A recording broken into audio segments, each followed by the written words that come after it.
A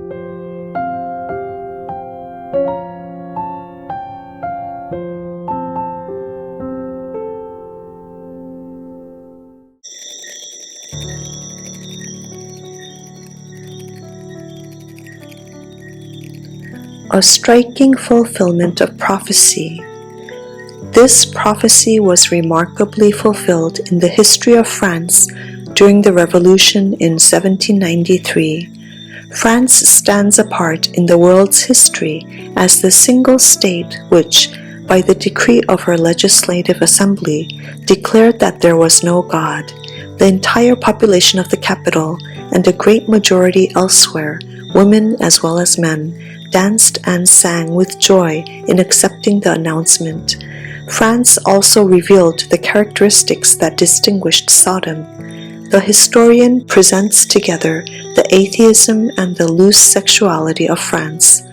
Closely connected with these laws affecting religion was the law that reduced the union of marriage, the most sacred tie that human beings can form and whose permanence contributes most strongly to the stability of society, to nothing more than a civil contract of a temporary character, which any two persons might engage in and cast aside whenever they wished.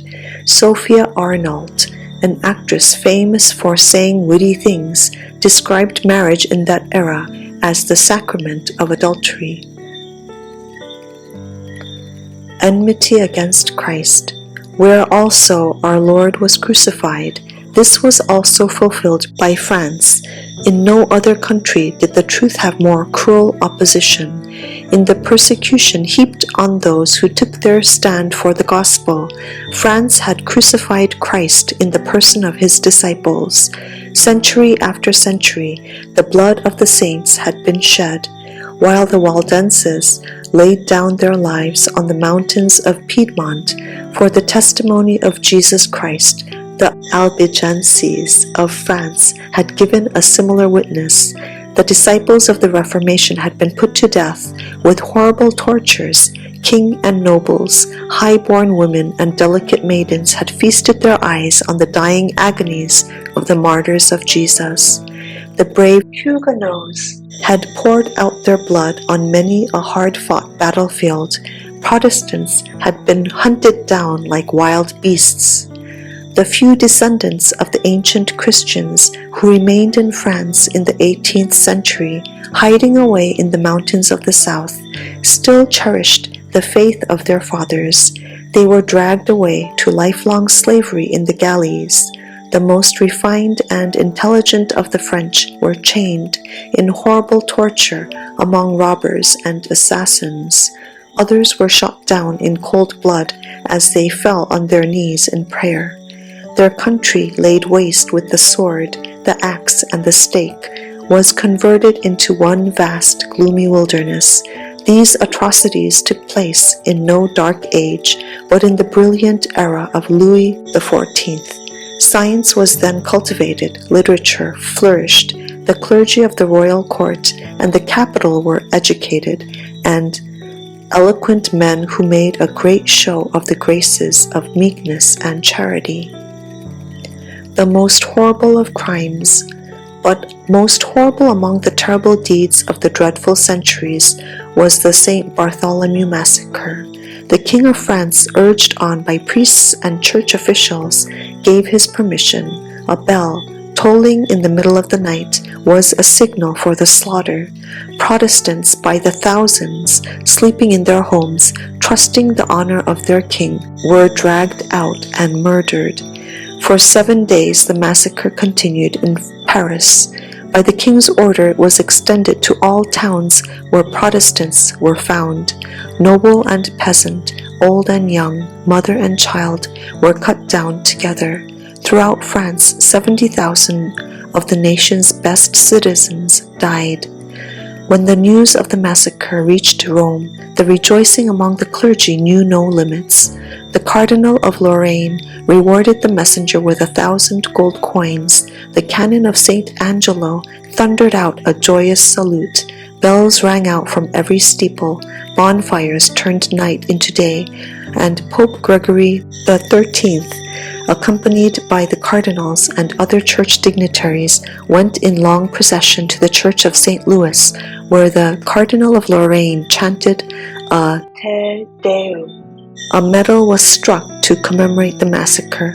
A French priest spoke of that day so full of happiness and joy when the Most Holy Father received the news and went in solemn state to render thanks to God and St. Louis.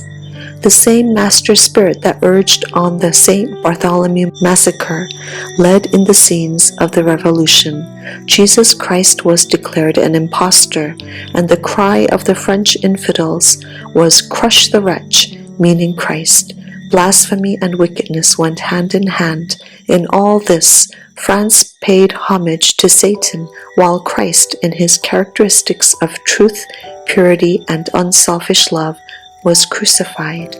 The beast that ascends out of the bottomless pit will make war against them, overcome them, and kill them. The atheistic power that ruled in France during the Revolution and the Reign of Terror did wage this kind of war against God and His Word. The National Assembly abolished the worship of God. Bibles were collected and publicly burned. The government abolished the institutions of the Bible.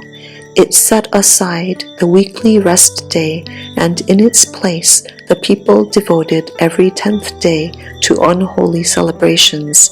Baptism and the communion were prohibited. Announcements posted over burial places declared that death was an eternal sleep. All religious worship was prohibited except for worship of liberty and the country.